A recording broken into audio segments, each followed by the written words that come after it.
আপনার ভয়, দুঃখ বা রাগ আপনাকে নিয়ন্ত্রণ করছে না তো?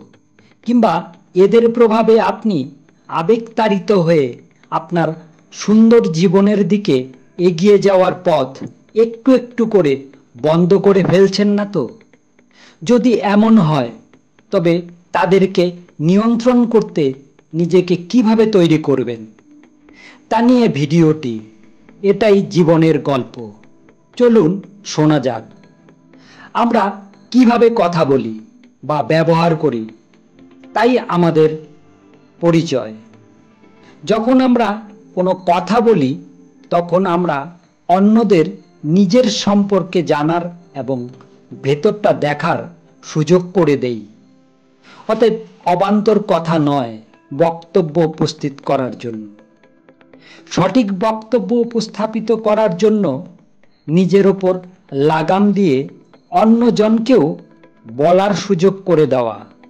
নিজের ব্যাপারে বা অন্যের ব্যাপারে কোনো ধারণার সৃষ্টি করে নেবেন না।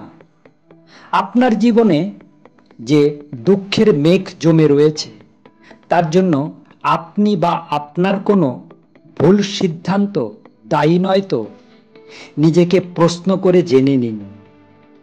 ভারসাম্যযুক্ত জীবন অতিবাহিত করতে কোনো দুঃখ বা ভুলের কথা দীর্ঘদিন মনে ধরে রাখবেন না। আপনার সম্পর্কে যদি কেউ আপত্তিজনক কথা বলে, তাহলে তা আপনার কাছে খুবই ধ্বংসাত্মক বলে মনে হতে পারে।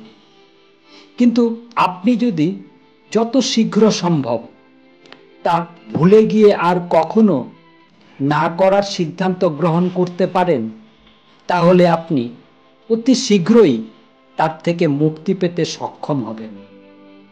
অতএব আমাদের সকলেরই এমনভাবে গড়ে তোলা উচিত, যাতে কোনো পরিস্থিতি বা ব্যক্তি আমাদের ওপর নিয়ন্ত্রণ করতে না পারে। এর অর্থ এই নয় যে আমাদের জীবনে কখনো উত্থান পতন আসবে না। মূল কথা হলো, আপনার ভয়, দুঃখ বা রাগ যেন আপনাকে নিয়ন্ত্রণ না করতে পারে। আপনি যেন সেই দিকেই এগিয়ে যেতে পারেন যেদিকে আপনি যেতে চান। বেশিরভাগ লোক নিজের রাগ, রোষ বা পছন্দ অপছন্দের হাত থেকে নিজেকে মুক্ত করতে পারেন না। আর সে কারণে তারা যে কোনো সম্পর্ক শেষ করে দিতেও পিছপা হয় না। কারোর সাথে সম্পর্ক বজায় রাখার ক্ষেত্রে আপনি কি চান সেই দিকে না তাকিয়ে আপনি কি চান না সেই দিকে তাকান। এর মানে এই নয় যে আপনি নিজের আবেগের দিকে ধ্যান দেবেন না। এটাই জীবনের তথ্য। আমাদের সেই অনুসারেই কাজ করতে হয়। অনেক সাধারণ বিষয়ও আপনাকে বিব্রত করতে পারে। আমরা সেই ব্যাপারটাকে হাসি মুখে ভুলে যাওয়ার চেষ্টা করতে পারি। এটা সম্পূর্ণই আমাদের ওপর নির্ভর করে, অন্যের ওপর নয়। অন্যকে দুঃখ দেবেন নাকি তাকে সাহায্য করবেন, তা পুরোপুরি আপনার ওপরই নির্ভর করছে। কাউকে দুঃখ দেওয়া বা বিব্রত করার বদলে কেন সে আপনার সাথে খারাপ ব্যবহার করছে তা খতিয়ে দেখার চেষ্টা করুন। এতে আপনি খারাপ ব্যবহারের কারণ বুঝতে পারবেন। অতীত চলে গেছে, ভবিষ্যৎ আসবে।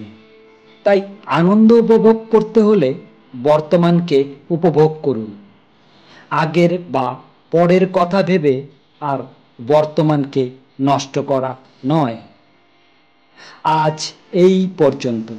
বন্ধুরা, ভিডিওটি ভালো লাগলে শেয়ার করতে ভুলো না। আবার দেখা হবে অন্য কোনো ভিডিওর সাথে। ধন্যবাদ।